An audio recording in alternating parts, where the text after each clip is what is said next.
हाँ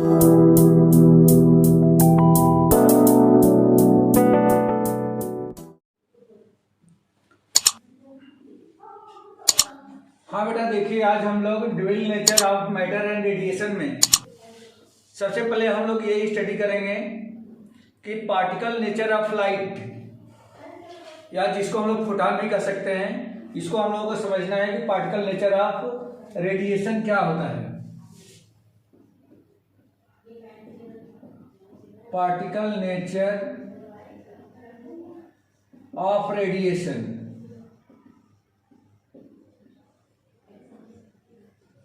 तो particle nature of radiation में हम लोग ये देखते हैं कि जैसे रेडिएशन का नेचर तो ऑलरेडी हमें पता है कि रेडिएशन का नेचर होता क्या है। तो रेडिएशन का नेचर वेव नेचर होता है, ये तो हमें पता है, लेकिन उसका पार्टिकल नेचर ऑफ रेडिएशन ये क्या होगा, ये हम लोगों को यहाँ पे समझना है। तो जैसे मान लीजिए कि कोई यहाँ पे एक क्या है, एक मेटल सरफेस है, ये मेटल सरफेस है, और कोई रे ऑफ लाइट यानी कि लाइट जो है इस पर कोई इंसिडेंट हो रही है, या लाइट मान लीजिए कि यहाँ पे से कोई लाइट यहाँ से प्रोड्यूस हो रही है, और ये लाइट जो है यहाँ से ये इस तरह से वेव के रूप में आकर के यहाँ पे इंसिडेंट होती है। तो जब तक ये लाइट इस बीच में चल रही है, मतलब कि लाइट सोर्स से निकलने के बाद और इस मेटल सरफेस के पहुंचने के पहले जो यहाँ पे चल रही है, ये तो एक वेव के रूप में चल रही है, एक वेव के रूप में चल रही है। लेकिन जैसे ही यह लाइट आकर के इस पॉइंट पर जैसे ही स्ट्राइक करती है, टकराती है, तो ये फिर यहाँ पे क्या होता है, यहाँ पे लाइट फिर हमें दिखाई दे रही है, बीच में लाइट चल रही है वो हमें नहीं दिखाई दे रहा है, लेकिन जैसे ही यहाँ पे आती है तो फिर एक लाइट क्या होती है, स्प्रेड होने लगती है। इसका मतलब ये हो गया कि यहाँ से जो पार्टिकल आया आकर के यहाँ पे क्या हो रहा है, फूट रहा है। समझ में बात आ रही है क्या? तो इसका मतलब ये हो गया कि जो यहाँ चल रहा था वो तो पार्टिकल वेव नेचर को प्रोड्यूस कर रहा था, लेकिन जैसे ही आके टकराया, टकराने के बाद से वो ब्रेक हुआ, तो ये जो है ये तभी होता है जब कोई पार्टिकल किसी चीज से टकराता हो। तो इसका मतलब ये हो गया कि यहाँ से ये बीच में पोर्शन जो है, बीच का जो पोर्शन है वेव नेचर को शो कर रहा है, जबकि यहाँ पे स्ट्राइक होने के बाद वह यहाँ पे एक पार्टिकल नेचर को शो कर रहा है। तो यहाँ से जो फोटॉन की एनर्जी है, फोटॉन की एनर्जी जैसा कि हम लोग जानते हैं कि energy of photon, energy of photon यह किसके बराबर होती है बेटा? तो ये होती है आपकी E = h न्यू के बराबर होती है। इसको एक इक्वेशन हमने मान लिया, जहां पे h क्या है, प्लैंक्स कांस्टेंट है, और न्यू क्या है, तो फ्रीक्वेंसी है। सर। हाँ बेटा बोलिए। सर आप कैमरा ऑन है क्या आपका? कैमरा नहीं बेटा, सबको दिख रहा है क्या बेटा? जयेश, नयन? यस सर दिख रहा है। हाँ बेटा राजीव? दिख रहा है। यस सर अब दिख रहा है। Okay okay okay. तो यहाँ पे जो फोटॉन यहाँ से जो निकल के आ रहा था, उस फोटॉन की एनर्जी किसके बराबर होती है? h न्यू के बराबर होती है। या इसको हम लोग एक दूसरे भी फॉर्म में लिख सकते हैं, जैसा कि हम लोग जानते हैं कि सिंस न्यू इक्वल टू क्या होता है, तो c/λ होता है। तो अगर न्यू की वैल्यू यहाँ पर रख दूं तो देयरफॉर E = h × c/λ, यह इक्वेशन 2। मतलब इसको मैंने कन्वर्ट कर दिया है इस फॉर्म में, इस फॉर्म में हम लोगों ने इसको कन्वर्ट कर दिया। अब बेटा आपको मालूम है कि एक एनर्जी, मास और स्पीड ऑफ लाइट में एक रिलेशन होता है। Energy, mass and speed of light में एक रिलेशन होता है। Since relation between energy, mass and light of speed of light, इन तीनों में एक रिलेशन होता है जो आइंस्टीन ने दिया थे। तो इसको बोलते हैं E = mc²। इसको इक्वेशन 3 मैंने मान लिया। ये क्या है? E = mc²। ठीक है बेटा, ये समझ में आ गया क्या? E equal to M C square. Ayush,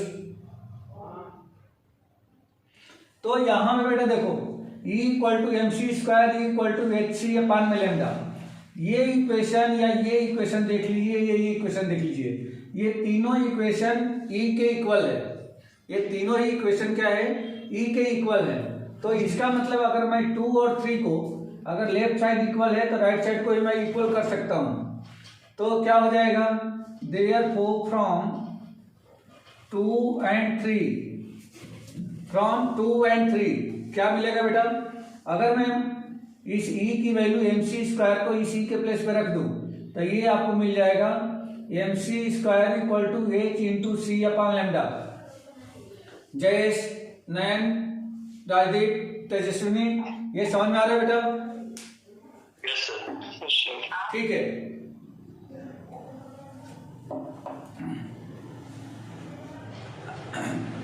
अब यहां से क्या मिलेगा बेटा हमें, यहां से हम लोग को क्या मिलेगा, तो आप देखो क्या एक सी से एक सी कैंसिल हो जाएगा, एक सी से एक सी यहाँ पे कैंसिल हो गया, तो इसका मतलब मिल जाए M C equal to H upon में lambda.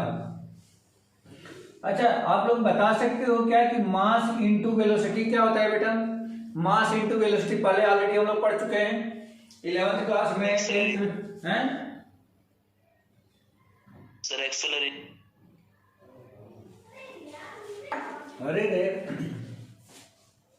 Sir momentum, momentum, right. Mass into velocity, ये मोमेंटम है बेटा, मोमेंटम है। तो since mass into velocity equal to P, momentum को हम लोग किसे रिप्रेजेंट करते हैं, पी से। तो देयरफॉर अगर एमसी की जगह पे मैं पी लिख देता हूं तो पी इक्वल टू क्या मिल गया आपको, एच अपान में लेमडा मिल गया। ये हमने उस फोटॉन का मोमेंटम फाइंड कर लिया बेटा, फोटॉन का मोमेंटम फाइंड कर लिया, P equal to H upon में लेमडा, जहां पे एच क्या है, प्लैंक्स कांस्टेंट है, और लेमडा क्या है, तो उसकी वेवलेंथ है। ये समझ में आ गया बेटा? इतनी बात समझ में आ गई क्या? यस सर। ओके। अब यहाँ पे अगर लेमडा को मैं चेंज कर दूं, लेमडा को मैं चेंज कर दूं तो लेमडा इक्वल टू क्या हो जाएगा, देखो बेटा यहां से इस वाले रिलेशन से लेमडा इक्वल टू क्या मिलेगा, लेमडा इक्वल टू मिलेगा सी अपान में न्यू। तो अगर ये लेमडा की वैल्यू मैं इसमें ट्रांसफर कर दूं तो P इक्वल टू, यानी देखो अभी तक वेवलेंथ के फॉर्म में है, मोमेंटम किसके फॉर्म में हमने निकाला है, वेवलेंथ के। अब मैं मोमेंटम को निकाल देता हूं किसके, फ्रीक्वेंसी के फॉर्म में, तो कितना हो जाएगा, एच अपान में लेमडा के प्लेस पे सी अपान में न्यू, या न्यू ऊपर चला जाएगा तो एच न्यू अपान में सी, तो P इक्वल टू हमें क्या मिल गया, P equal to H nu upon में सी। क्लियर हो गया बेटा? इतनी बात समझ में आ गई क्या? यस सर। ठीक है। अच्छा, अब आप लोग बता सकते हो क्या कि फोटॉन की स्पीड क्या होती है बेटा, फोटॉन की स्पीड क्या होती है, बोलिए, फोटॉन की स्पीड क्या होती है? Sir speed of light. Speed of light, क्योंकि फोटॉन कहां से आ रहा है, लाइट का एक पार्ट है, तो इसका मतलब ये होगा कि फोटॉन की भी स्पीड वही होगी जो लाइट की स्पीड होती है। ठीक है बेटा, इतनी बात समझ में आ गई क्या? यस सर। इसमें कुछ डाउट है आप लोगों को? नो सर, नहीं सर। ठीक है, ठीक है बेटा, रफ कर दूं?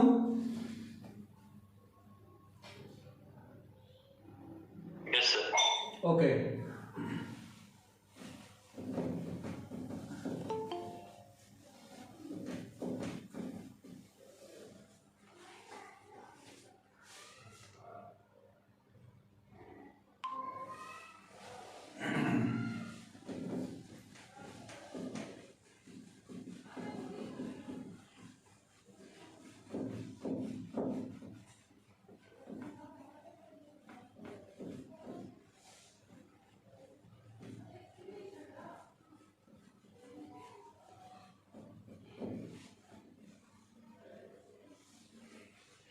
चलिए, अब हम लोगों को पढ़ना है de Broglie dualistic hypothesis.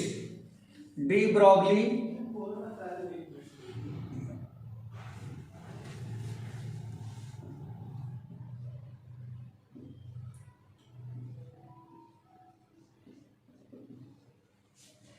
ड्यूलोस्टिक,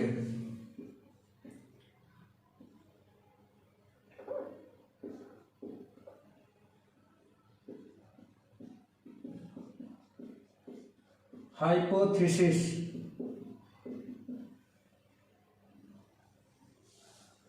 D Broglie dualistic hypothesis.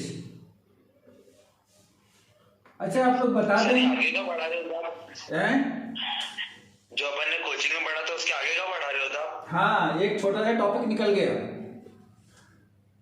Okay sir.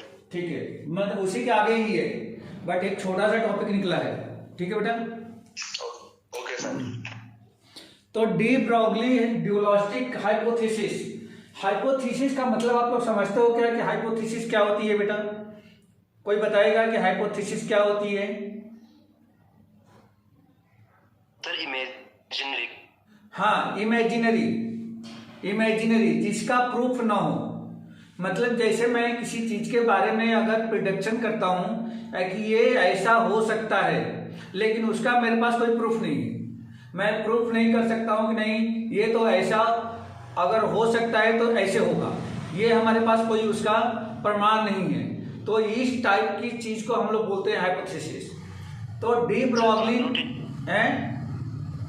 Sir Carnot engine भी हाइपोथेसिस था। कार्नोट इंजन में, हाँ एक तरीके से वो भी वही है।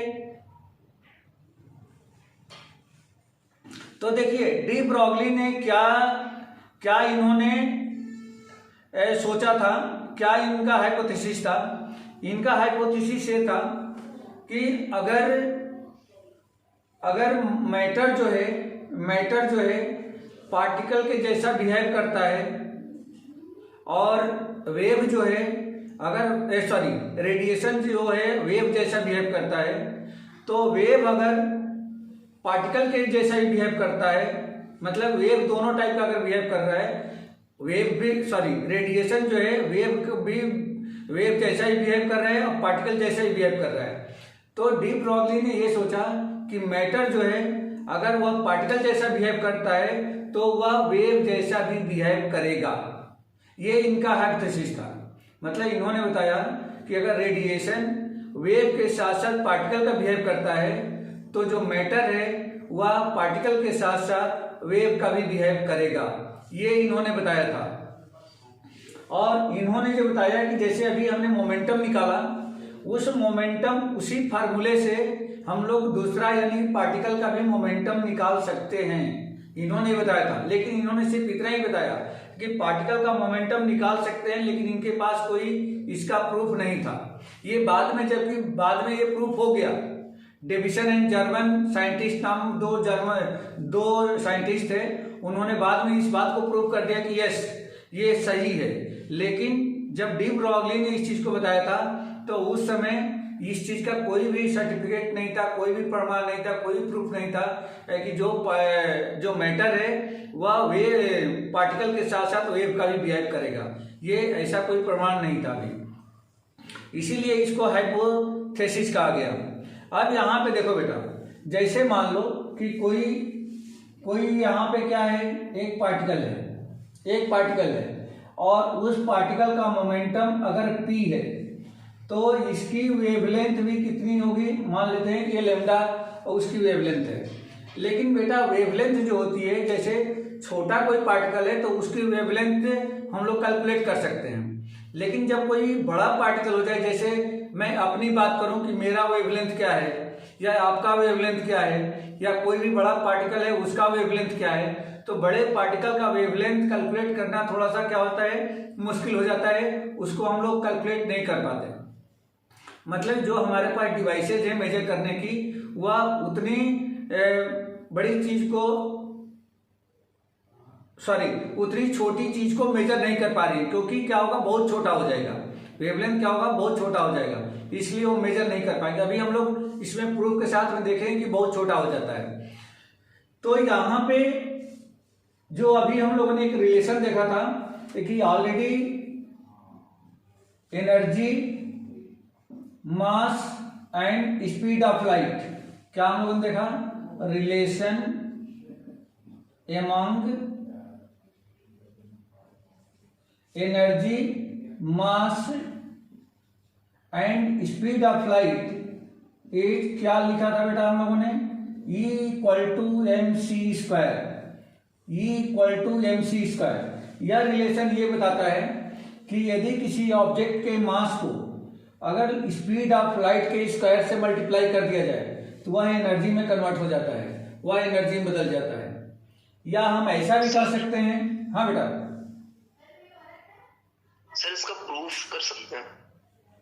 E equal to M C square का प्रूफ, यस। तो यहाँ पे इसको इस तरीके से हम लोग कैसे बात करेंगे, जैसे मान लो कि किसी ऑब्जेक्ट का मास कुछ दिया गया है, उसको स्पीड ऑफ लाइट से अगर मल्टीप्लाई करें तो वह एनर्जी में बदल जाएगा। तो आप क्या बताना चाह रहे हो कि प्रूफ कर सकते हैं कि कैसे प्रूफ करेंगे, क्या पूछना चाह रहे हो आप? सर प्रूफ करते हैं ना, मैथमेटिकली प्रूफ। हाँ सर वैसा प्रूफ कर सकते हैं। Derivation, yes sir, derivation. E equal to M C square का, यस सर। तो ये तो हो सकता है ना बेटा। m क्या है, मास है, c क्या है, स्पीड ऑफ लाइट है। तो ऑलरेडी हम लोग अगर यहाँ पे हम देखें कि जैसे मान लो कि मास है ये c स्क्वायर है, तो इसमें हम लोग क्या ऐसा लिख सकते हैं क्या, 2 इंटू 1/2 एम सी स्क्वायर, ऐसा लिखा जा सकता है क्या, ऐसा लिखा जा सकता है। 2 से मल्टीप्लाई और 2 से डिवाइड कर दिया, 2 इंटू और 1/2 एम सी स्क्वायर, क्या काइनेटिक एनर्जी है बेटा, बोलो जल्दी से। Yes sir. Half M B square, B जो है क्या होता है, स्पीड होती है, तो क्या ये काइनेटिक एनर्जी हो गई, मतलब E इक्वल टू कितना हो जाएगा, ये काइनेटिक एनर्जी, मतलब ये हमने लिया और इसको प्रूव कर दिया, मतलब ये 2 इंटू, तो 2 तो क्या है, कांस्टेंट है। तो इस तरीके से हम लोग बता सकते हैं कि एम सी स्क्वायर किसके बराबर है, M C square kinetic energy के बराबर है, M C square equal to 2 into energy. आप चाहें तो जो भी एनर्जी होगी उसका डबल हो जाएगा, बट इस रिलेशन से हम लोग क्या कर रहे हैं, मतलब मास और स्पीड ऑफ लाइट का मल्टीप्लाई करके हम लोग एनर्जी में बदल रहे हैं। मतलब ये 2 का अगर इधर भेज दें तो E equal to 1/2 M C square हो गया ये, और यही क्या है, काइनेटिक एनर्जी ही तो है बेटा, ये काइनेटिक एनर्जी है 1/2 हाफ एम सी स्क्वायर। समझ में आ गया क्या सर? एम सी स्क्वायर है सर, फॉर्मूला तो एम सी स्क्वायर है। एम सी स्क्वायर है, ये तो कांस्टेंट है बेटा, ये तो कांस्टेंट है। 2 का आप मल्टीप्लाई कर दोगे एनर्जी में, जैसे मान लीजिए कि 10 जूल की एनर्जी है, 10 जूल में अगर 2 का मल्टीप्लाई करेंगे तो एनर्जी की क्वांटिटी बढ़ेगी, लेकिन रहेगी तो एनर्जी ही ना, कोई दूसरा कुछ तो हो नहीं जाएगा। हाँ सर, ओके सर, एनर्जी ही रहेगी वो। आइंस्टाइन ने वो डिराइव कैसे किया था, सबसे पहले लिया क्या था सर, कौन सा फॉर्मूला लिया फिर उससे डिराइव किया? ये रिलेशन का ओरिजिन तो यार अभी मैं नहीं आपको एक्सप्लेन कर पाऊंगा, ठीक है, कि इस रिलेशन का ओरिजिन क्या है, मतलब कहां से ये रिलेशन लिया गया। ओके सर, ठीक है। Okay sir. तो E equal to M C square ये हम लोगों ने देख लिया इसमें। अब यहाँ पे बेटा अभी हम लोगों ने क्या प्रूफ देखा था, जैसे पहले हम लोगों ने किया था उसी को मैं लेके चल रहा हूं। तो and E equal to energy of photon, इसको हम लोगों ने एच न्यू देखा, E equal to H nu होता है, या H into nu equal to क्या लिखे थे बेटा, सी अपॉन लेमडा, है ना। E equal to H nu या nu equal to C upon lambda होता है, तो E equal to H C upon में लेमडा हो जाएगा। अब इन दोनों को यदि मर्ज कर लें, इन दोनों को मर्ज कर लें, जैसे पहले बिल्कुल अभी जो हमने जस्ट बताया है, तो therefore M C square equal to H C upon में लेमडा, सी से सी कैंसल, और ये m इंटू सी क्या बन गया, m इंटू सी आपका फिर बन गया ये मोमेंटम, यानी कि p equal to H upon में लेमडा, ये हमने निकाल लिया। या यहां से लेमडा अगर निकाल दें तो बेटा क्या हो जाएगा बोलो, लेमडा इक्वल टू यहां से क्या मिलेगा, lambda equal to H upon में पी मिल जाएगा क्या? देखो लेमडा इधर आ जाएगा, पी नीचे चला जाएगा, तो ये आपका हो जाएगा एच अपान में पी। ये हमने लेमडा कैलकुलेट कर लिया कि किसी भी पार्टिकल का या किसी भी ऑब्जेक्ट का जो वेवलेंथ होगी प्लैंक्स कांस्टेंट में यदि उसके मोमेंटम से डिवाइड कर दिया जाए तो ये मिल जाएगा। ठीक है बेटा, ये तो किसने दिया था? ये तो ऑलरेडी हमने इस रिलेशन से निकाल लिया, लेकिन डी ब्रॉगली ने ये बताया कि हम किसी भी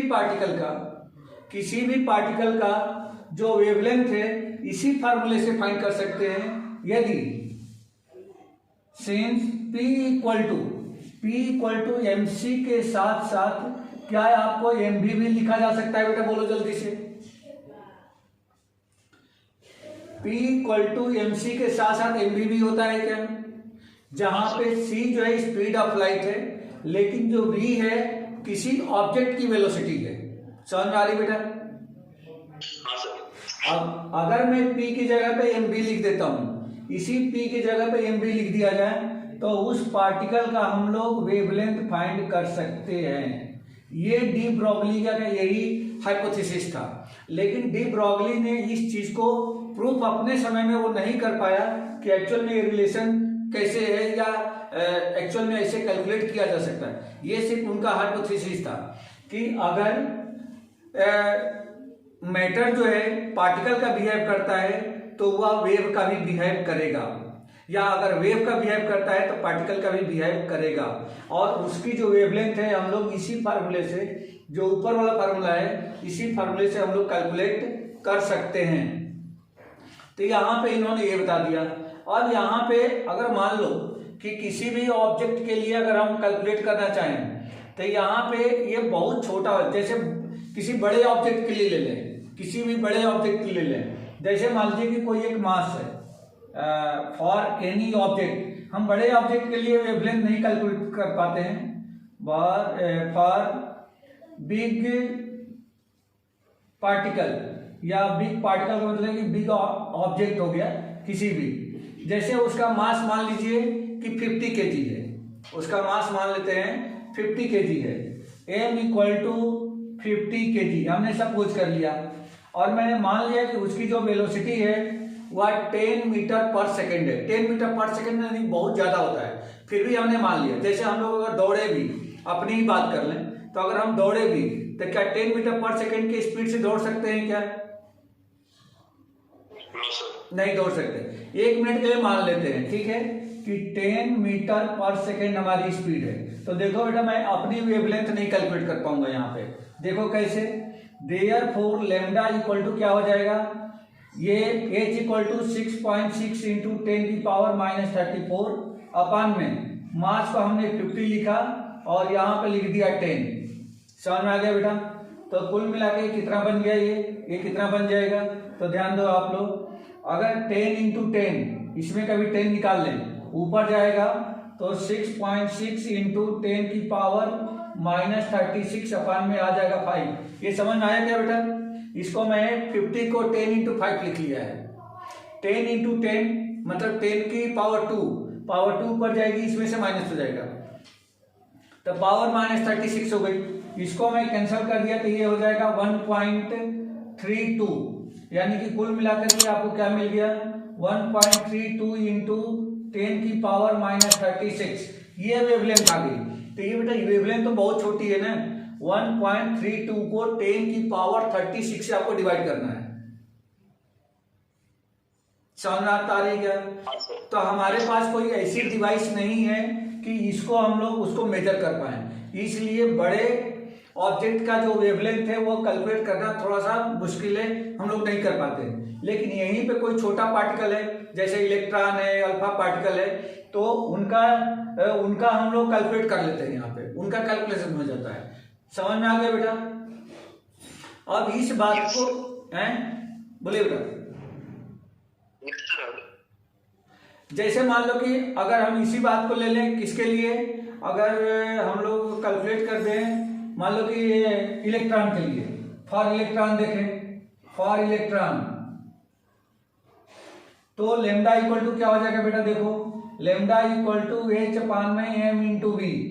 6.6 इंटू 10⁻⁻34 अपान में इलेक्ट्रॉन का मास कितना होता है बेटा? इलेक्ट्रॉन का मास कितना होता है? 1.6 इंटू 10⁻⁻19। क्या बता रहे हो आप लोग? इलेक्ट्रॉन का मास पूछ रहा हूं मैं, चार्ज नहीं। 9.1। हाँ, 9.1 इंटू 10⁻31 यही होता है ना। और उसकी स्पीड मैं मान लेता हूं कि 1000 मीटर पर सेकेंड। तो ये मान के चलो कि 1000 मीटर पर सेकेंड ये हो गया। अब इसको देखो बेटा कितना हो जाएगा, इसको चेक करो। देखो ये 6.6 इंटू 10⁻, ये दोनों मिलकर कितना हो गया, इसमें से ये माइनस हो जाएगा तो कुल मिलाकर के कितना हो गया बेटा? बोलो कितना हो गया? ये 28 हो गया, माइनस का 28, ऊपर जाकर के प्लस का 28, मतलब ये हो जाएगा 10⁻⁻6। आगे क्या? और अपान कितना हो गया? 9.1। ये कैंसिल कर देंगे तो 66 अपान में 91 इंटू 10⁻6। बोलो बेटा ये कैलकुलेट करना आसान है क्या? माइनस देखो ये इतनी छोटी नहीं है जितना छोटा ये है। यहाँ पे 10⁻⁻36 है और यहाँ पे 10⁻6 है। समझ में आ गया बेटा? ये समझ में आ गया बेटा? मीटर। ये वेवलेंथ हो गई, ये वेवलेंथ हो गई। तो छोटे पार्टिकल का, छोटे चार्ज पार्टिकल का जो वेवलेंथ है वो आसानी से कैलकुलेट हो जाता है। तो यहाँ पे जो डी ब्रोगली ने अपना हाइपोथेसिस दिया कि जिस फार्मूले से हम लोग किसी रेडिएशन का जो हम लोग वेवलेंथ कैलकुलेट कर सकते हैं, उसी फार्मूले से हम लोग किसी पार्टिकल का भी वेवलेंथ फाइंड कर सकते हैं। लेकिन ये सिर्फ उनकी सोच थी। इसको बाद में प्रूव कर दिया किसने? बाद में प्रूव कर दिया डेविस एंड जर्मन साइंटिस्ट ने। इन दोनों लोगों ने जब एक किसी अल्फा पार्टिकल का उन्होंने निकाला तो देखा कि इस फार्मूले से जो आना चाहिए था उतना ही आ रहा है उसका वेवलेंथ। तो उन्होंने बता दिया कि ये जो डी ब्रोगली के जो हाइपोथेसिस है वो करेक्ट है। अब यहां बेटा ये देखो,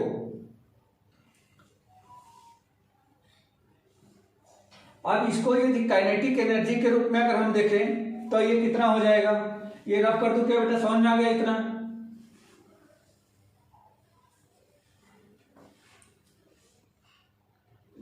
ये समझना ठीक है। काइनेटिक एनर्जी के रूप में अगर इसको कन्वर्ट करें तब देखते हैं कि ये कितना होगा। रफ कर रहा हूं मैं इसको।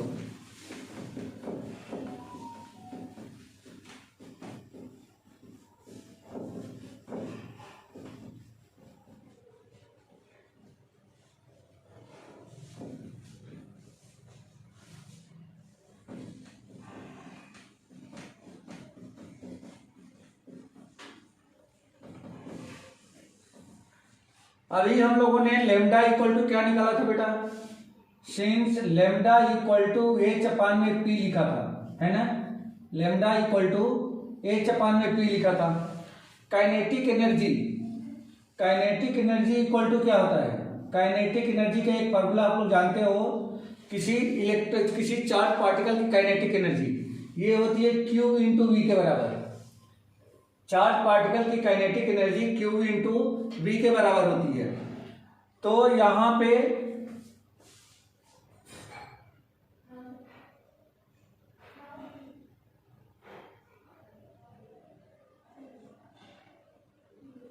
वन सेकेंड बेटा,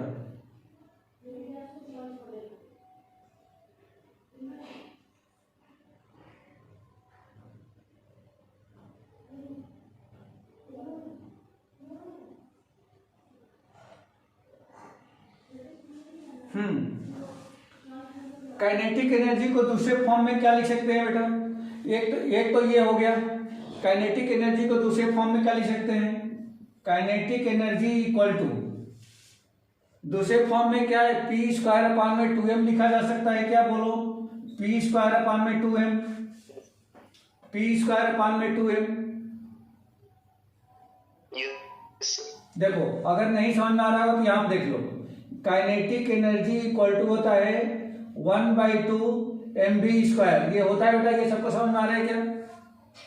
हाँ सर। ठीक है, अब यहाँ पे मैं क्या करता हूँ, 1/2 mv²v²/m, मैंने m से ऊपर नीचे इसमें मल्टीप्लाई कर दिया है बेटा।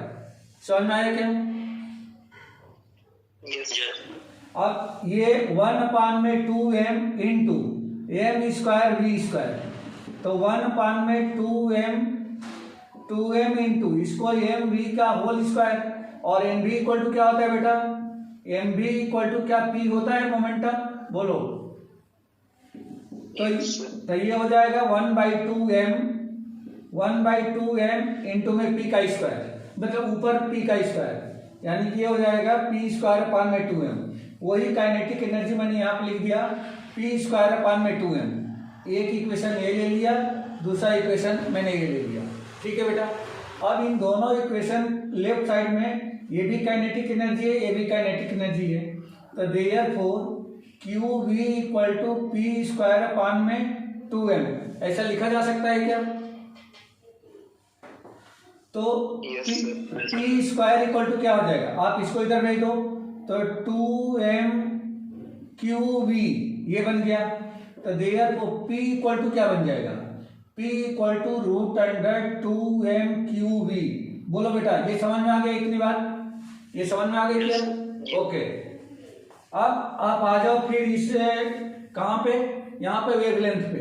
तो इस वेवलेंथ को हम लोग लिख सकते हैं therefore lambda equal to h/p के प्लेस पे ये लिखा जा सकता है, तो ये आपका हो जाएगा h/√2mQV, lambda equal to h/√2mQV। ठीक है बेटा, तो यहाँ पे हमने अब एक दूसरे तरीके से भी वेवलेंथ निकाल लिया। अब यहाँ पे वेवलेंथ अगर मान लो कि हम इलेक्ट्रॉन के लिए कैलकुलेट करना चाहें, अगर इलेक्ट्रॉन के लिए कैलकुलेट करें तो यहाँ पे for electron lambda equal to h6.6 into 10⁻⁻34 ये आ जाएगा। ठीक है बेटा, अपान में √2 into mass of electron 9.1 into 10⁻31 into Q का मतलब कि चार्ज ऑन द इलेक्ट्रॉन, ये आपका हो गया 1.6 इंटू 10⁻19 इंटू इसकी वेलोसिटी। अब मान लीजिए वेलोसिटी को हम छोड़ देते हैं, वेलोसिटी रख देते हैं, इसको छोड़ दीजिए। अब यहाँ पे देखो बेटा, यहाँ पे क्या हो गया, अगर इस पूरे को आप कैलकुलेट अगर कर लेते हो, अगर पूरे को कैलकुलेट कर दे तो यह लगभग आपका आ जाता है कितना, 12.27 अपान में √10⁻10 अपान में v बचेगा बेटा, तो √v हो गया, ये इतना आ गया। अब ये क्या है, वेवलेंथ है, तो इसकी यूनिट हो जाएगी मीटर में। आप लोग ये जानते हो कि 10⁻10 मीटर इक्वल टू 1 एंगस्ट्रॉम होता है या नहीं होता बेटा, बोलो। 1 एंगस्ट्रॉम इक्वल टू होता है 10⁻10 मीटर। तो हम चाहें तो इसको एंगस्ट्रॉम में भी बदल सकते हैं, तो ये आपका हो जाएगा लैम्डा इक्वल टू, एक तो यही है, एक तो आप इसको भी कैलकुलेट कर सकते हो, अभी मैं बताऊंगा कि इसका बेनिफिट क्या है। और दूसरा लैम्डा इक्वल टू हो जाएगा 12.27 अपान में √v एंगस्ट्रॉम। तो एंगस्ट्रॉम के रूप में ये हो जाएगा और मीटर के रूप में ये आंसर रहेगा। अब देखिए बेटा, अब आपको मान लीजिए कि कोई चार्ज पार्टिकल दिया गया है और उस चार्ज पार्टिकल की यदि वेलोसिटी दे दी गई है, तो आप सीधे इस फार्मूले का यूज करके आप उसका वेवलेंथ फाइंड कर सकते हो, यहाँ से भी एंगस्ट्रॉम में उसको फाइंड कर सकते हो। लेकिन यदि मान लो कि ये चीज हमें नहीं पता है, अगर हम थोड़ी चीज याद रख लें, क्या याद रखना है, 12.27 इंटू 10⁻10 अपान में √v मीटर लैम्डा होता है किसी चार्ज पार्टिकल के लिए। तो यहाँ पे कोई भी चार्ज पार्टिकल की वेलोसिटी अगर पता है तो v रख करके हम कैलकुलेट कर सकते हैं, और यहाँ भी रख करके उसको एंगस्ट्रॉम में उसकी वेवलेंथ हम कैलकुलेट कर सकते हैं। लेकिन अगर मान लो कि ये रिलेशन हमें दोनों नहीं पता है तो हमें सारी चीजें कैलकुलेट करनी पड़ेगी। मतलब यहां से ये सारी चीजें कैलकुलेट करनी पड़ेगी। उसका मास चाहिए, चार्ज चाहिए, वेवलेंथ भी चाहिए, और ये तो प्लैंक्स कांस्टेंट तो है ही। तो ये सारी चीजें पूरा आपको कैलकुलेट करना पड़ेगा। और अगर ये रिलेशन पता है कि लैम्डा इक्वल टू ए होता है तो सिर्फ v की वैल्यू रखनी है, उसको कैलकुलेट कर देना है। ठीक है बेटा, बात समझ में आ गई क्या? यस सर। ओके सर स्क्रीनशॉट ले लो। हाँ हाँ ले लो।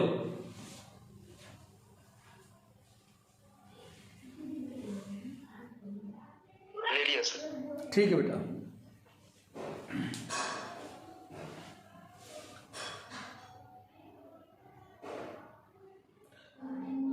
ठीक है, अब इसको काइनेटिक एनर्जी के भी रूप में हम लोग लिख सकते हैं बेटा। इसको काइनेटिक एनर्जी के भी रूप में लिख सकते हैं।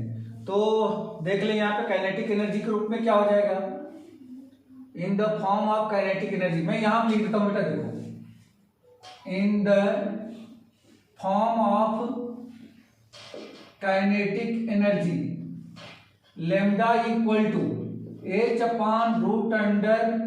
h/√2m into QV। देखो बेटा ये QV किसके बराबर है, काइनेटिक एनर्जी के, है ना ये।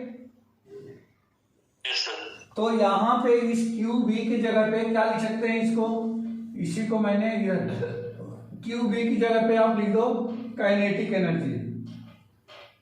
ये एक नया आपको फार्मूला मिल गया, यहां से ये नया फार्मूला मिल गया। अगर आपसे ये पूछा जाए कि find the wavelength of any charge particle whose mass is something and kinetic energy something, तो अगर मास और काइनेटिक एनर्जी अगर दे दी गई है चार्ज पार्टिकल की, तो हम लोग सीधे सीधे इस फार्मूले में रख करके, और एज तो ऑलरेडी कांस्टेंट है, यहाँ पे हम लोग उसकी वेवलेंथ फाइंड कर सकते हैं। ठीक है बेटा, इतनी बात समझ में आ गई क्या? यस सर। तो एक तरीके से किसके लिए हो गया, फॉर एनी चार्ज पार्टिकल के लिए हो गया बेटा। यहाँ पे आप ये लिख सकते हैं दोनों, देखो ये तो इलेक्ट्रॉन के लिए हो गया, ये जो दोनों फार्मूले हमने लिखा है ये for any charge particle, any charge particle.